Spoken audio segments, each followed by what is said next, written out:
السلام علیکم ورحمۃ اللہ وبرکاتہ۔ الحمدللہ رب العالمین والصلاة والسلام علی اشرف الانبیاء والمرسلین نبینا محمد وعلی آلہ واصحابہ اجمعین وبعد۔ اس عظیم الشان کانفرنس کے انعقاد پر اللہ تبارک و تعالیٰ کے حمد اور شکر کے بعد امیر محترم کے شکریہ اور ان کو مبارکبادی کے بعد اللہ تبارک و تعالیٰ کے فضل و کرم سے جو موضوع ہے 2-3 منٹ میں آپ کے سامنے اس کے نقاط آپ کے سامنے پیش کر دیتا ہوں۔ سب سے اہم بات یہ ہے، انسانیت کا احترام ہے۔ انسانیت کا احترام انسانیت کی بنیاد پر کہاں تک کیا جائے گا، اس کا دائرہ اللہ کی کتاب میں اللہ کے نبی علیہ السلام کی سنت میں مقرر کر دیا گیا ہے۔ انسانیت کا دائرہ احترام انسانیت کے حدود تک ہے۔ جان کا مسئلہ ہے، مان کا مسئلہ ہے، صحت کا مسئلہ ہے، تندرستی کا مسئلہ ہے، بھوک کا مسئلہ ہے، پیاس کا مسئلہ ہے، ان تمام چیزوں میں انسانیت کا آخری حد تک احترام کیا جائے گا۔ ورنہ اصل احترام وہ ہے جو اللہ تبارک و تعالیٰ نے انسان کو صحیح توحید کے عقیدے کے ساتھ عطا فرمایا ہے۔ سب سے بڑا احترام اللہ تبارک و تعالیٰ نے انسانیت کا یہ کیا ہے کہ اللہ تعالیٰ نے اسے لا الہ الا اللہ سے پہچان کروائی، اپنی پہچان عطا فرمائی ہے کہ میں خالق و مالک ہوں، میری عبادت ہونی چاہیے، میں تم کو سب کچھ دیتا ہوں، تمہارے سر میرے سامنے جھکنا چاہیے، اور تمہاری ہدایت کے لیے، تمہاری رہنمائی کے لیے ہمارا پیغمبر ہے، ہماری کتابیں ہیں، ہماری صحیفے ہیں جو تمہارے پاس آئے ہوئے ہیں، یہ تمہاری اصل چیز ہے جس کے ذریعے سے تمہارا احترام ہو سکتا ہے۔ اللہ تبارک و تعالیٰ نے انبیاء کو اسی لیے بھیجا تاکہ اپنی توحید کا پیغام اپنے بندوں تک پہنچائے۔ اللہ تبارک و تعالیٰ سے زیادہ اپنے بندوں کا احترام کوئی نہیں کرنے والا ہے، اور سب سے بڑا احترام یہ ہے کہ اللہ نے اپنے بندوں کو توحید عطا فرمائی۔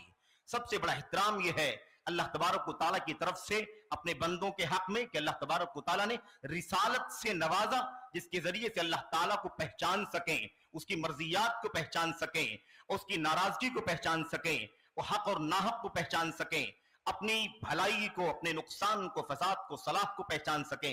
یہ اللہ تبارک و تعالیٰ نے عطا فرمایا ہے، اور یہ اصل احترام انسانیت ہے۔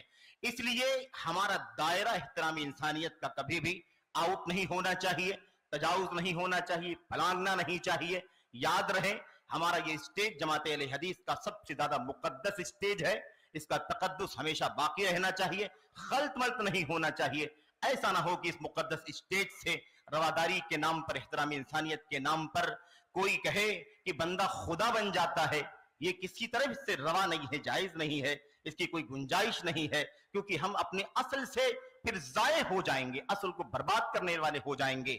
کوئی کہے غیر اسلامی عبادت گاہوں کے اندر 3 دن، 7 دن، 10 دن جا کر کے ٹکنا چاہیے، رہنا چاہیے محض احترام کے نام پر، میرے بھائیو ظاہر ہے یہ کرنے کا مطلب یہ نہیں ہے کہ ہم انسانیت کا احترام کریں گے۔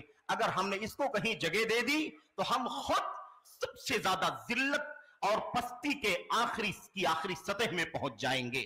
اس لیے انسانیت کا احترام، اصل احترام یہ ہے کہ بندہ اپنے اللہ کو پہچانے، نبی کے، اللہ تبارک و تعالیٰ کے پیغام کو پہچانے، اور یہ سب سے بڑا احترام ہے جو اللہ تبارک و تعالیٰ نے اپنے بندوں کا کیا ہے۔ اللہ کے کلام کی آیات، اللہ کے نبی کی حدیثیں بے شمار ہیں اس سلسلے میں۔ ظاہر ہے کہ یہ کوئی وقت نہیں ہے جس میں آپ کے سامنے گفتگو ہو۔ اللہ تعالیٰ سے دعا کرتا ہوں کہ اللہ تبارک و تعالیٰ اس کوشش کو اصولوں کے ساتھ پائے تکمیل تک پہنچائے، اس کے خالص اہداف میں اللہ تبارک و تعالیٰ ذمہ داران کو کامیابی عطا فرمائے۔ اللہ عز و جل ہمیں اپنی اصولوں پر، اپنی بنیادوں پر، اپنے اصل تشخصات پر استحکام کے ساتھ انسانیت کا احترام دنیا میں عام کرنے کی توفیق عطا فرمائے۔ تمام ذمہ داروں کی شکریہ کے ساتھ اللہ تبارک و تعالیٰ کی حمد اور اس کے شکر کے بعد اس گفتگو کا اختتام، اللہ سے دعا ہے کہ اللہ تبارک و تعالیٰ ہم سبوں کو اپنی ذمہ داریاں صحیح معنوں میں سمجھنے کی توفیق عطا فرمائے۔ آمین یا رب العالمین، وصلی اللہ وسلم وبارک علی نبینا محمد وعلی آلہ وصحبہ اجمعین۔ والسلام علیکم ورحمۃ اللہ وبرکاتہ۔